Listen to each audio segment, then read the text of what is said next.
आई तू बाबा मी होणार ग कुणी येणार ग होणार ग कुणी येणार ग. हा वा वा हे मस्त आहे.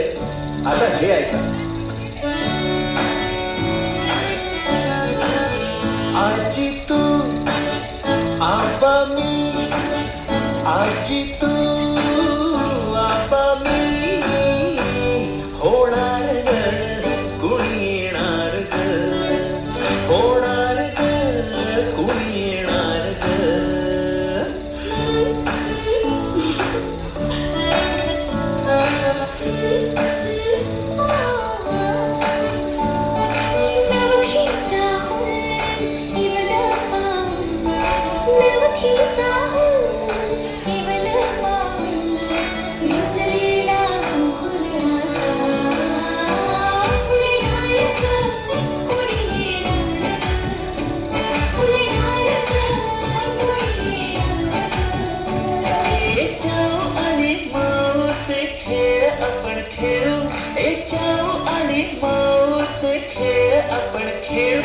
छोटे